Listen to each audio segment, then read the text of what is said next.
Bien, voy a dividir el vídeo en varias partes porque esto se va a hacer muy largo. Entonces, la segunda parte vamos a hablar de, fijaros, hemos visto el valor numérico de W, de la velocidad angular. Pero resulta que la velocidad angular va a ser un vector. Entonces, como vector que es, hay que definir su dirección y su sentido. Esto es algo que no viene en el libro, pero que es muy importante. ¿Por qué es muy importante? Pues es muy importante porque después, en segundo de física, sí que sale esto y si lo sabéis ya de primero mejor, ¿no? Sobre todo sale en todo lo que son los campos magnéticos, que ahora sonará un poquito a chino, pero sí que aparece pues una fuerza magnética y después resulta que las partículas cargadas pues giran, describiendo círculos en unos aparatos que se llaman ciclotrones. Y como describen unos círculos, pues tendrán una velocidad angular y habrá que aplicarle pues las ecuaciones típicas del movimiento circular y uniforme. Entonces, fijaros, vamos a ver, vamos a trazar otro círculo. Esto es más fácil de lo que parece. ¿Vale? Lo tenemos ahí, que no lo veis. Y ahora pues lo hacemos así, lo dividimos, yo siempre lo divido en 4 partes, ¿de acuerdo? Y ahora tenemos aquí pues un cuerpo, ¿vale? Ese cuerpo está en la posición A y nosotros vamos a suponer que ese cuerpo gira en este sentido. Recordar que siempre la velocidad lineal es tangente a la trayectoria. Eso es fundamental, es tangente a la trayectoria. Entonces imaginar que esto va a ser la velocidad de ese cuerpo, velocidad lineal, en A. ¿De acuerdo? Y ahora vamos a tener nuestro radiovector. Nuestro radiovector va a ser R. Ya sabéis que el radiovector es un radiovector que tiene el origen en el centro del círculo y el extremo siempre en el punto, o el extremo siempre está donde está el cuerpo que se mueve, en este caso describiendo un círculo. Pues bien, vamos a razonar o a ver cuál va a ser la dirección y el sentido de W, porque ya hemos dicho que W va a ser un vector. Bien, para sacar la dirección y el sentido de W, ¿de acuerdo? Lo hacemos aplicando el producto vectorial entre R por V. Fijaros cómo se hace. Cuando yo tengo el producto vectorial es el siguiente. Imaginar que yo tengo un vector A. Y ese vector A sale del producto vectorial, ¿vale? El producto vectorial de dos vectores siempre se coloca, o se pone siempre, o se simboliza con un por.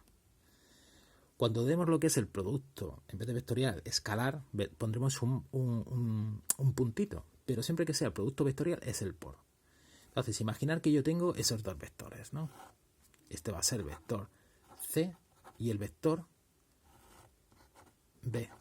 Pues resulta que este vector A, que resulta del producto vectorial entre B y C, va a ser un vector cuyo módulo va a ser la multiplicación de ambos vectores. Ya veremos cómo se multiplican esos dos vectores. Y ahora, su dirección va a ser perpendicular siempre al plano donde están contenidos esos dos vectores, B y C. En este caso, fijaros que el plano donde están contenidos esos dos vectores es el plano del papel, este papel. ¿De acuerdo? Es decir, que la dirección de A va a ser perpendicular a este papel.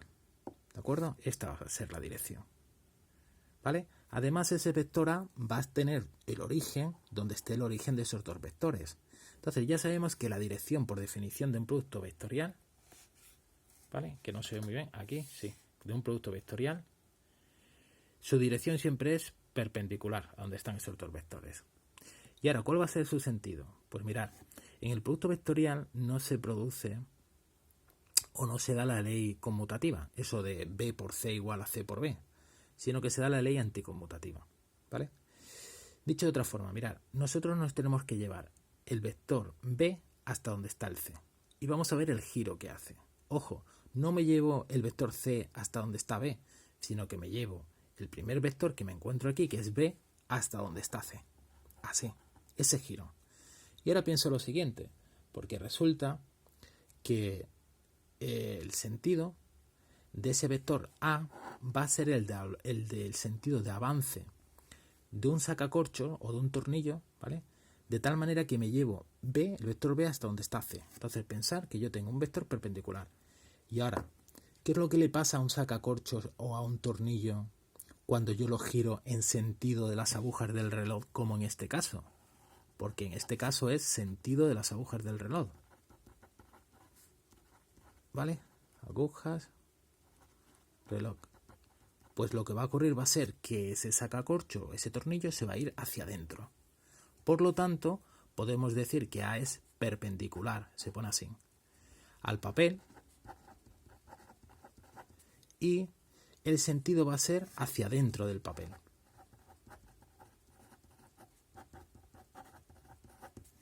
¿Vale?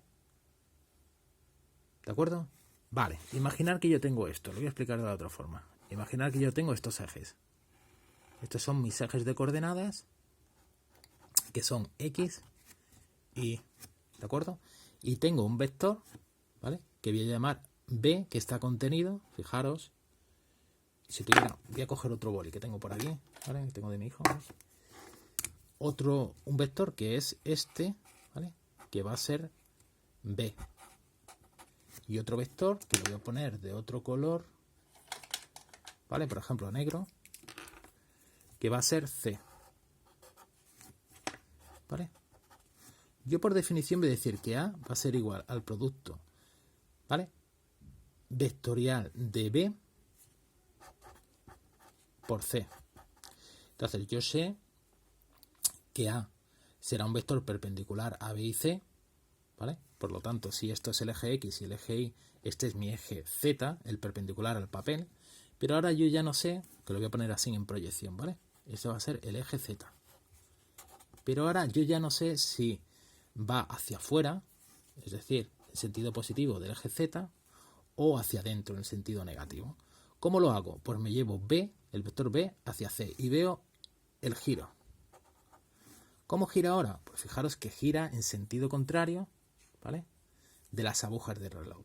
Si yo cojo un destornillador o un sacacorchos y giro en este sentido, el vector va hacia fuera, hacia acá.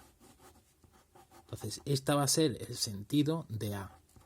Entonces, ¿qué sentido va a ser A? A valdrá lo que sea, que saldrá de hacer este producto vectorial. Y ahora, su dirección será K, que es el vector unitario de los vectores que están contenidos en Z, recordarlo. Y ahora, como va hacia afuera, ¿vale? Y va en el mismo sentido, veis la flecha, que el eje positivo, que la parte positiva de Z será más K. ¿De acuerdo? ¿Lo veis? Si hubiera sido al contrario, es decir, me llevo C a donde está B, pues porque por definición A es C por B, iría hacia adentro. Y por lo tanto tendría que por aquí un signo negativo.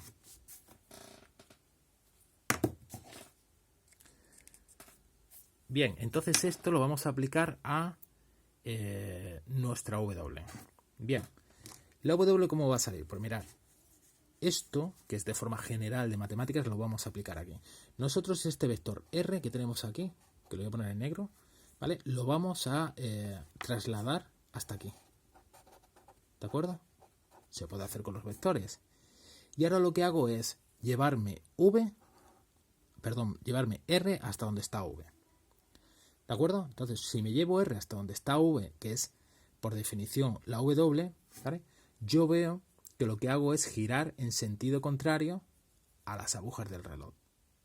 Si giro en el sentido contrario, ¿veis? A las agujas del reloj, lo que va a ocurrir va a ser que ese vector, que va a ser perpendicular a V y a R y por tanto perpendicular al papel, y cuyo origen, atención, está en el centro del círculo, va a ir hacia afuera, hacia arriba, perdón, ¿vale? Entonces W va a tener esta dirección, ¿vale? Es igual que si mi mano fuese el plano donde está contenido R y V y el boli fuese la dirección de W.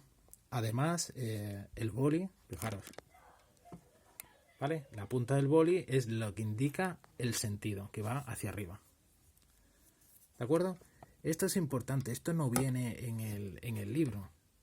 Pero ojo, esto no viene en el libro, pero hay que saberlo. Hay que saberlo sobre todo de cara al próximo año, la física del próximo año. Vale, voy a hacer otra parte y ya es la última parte.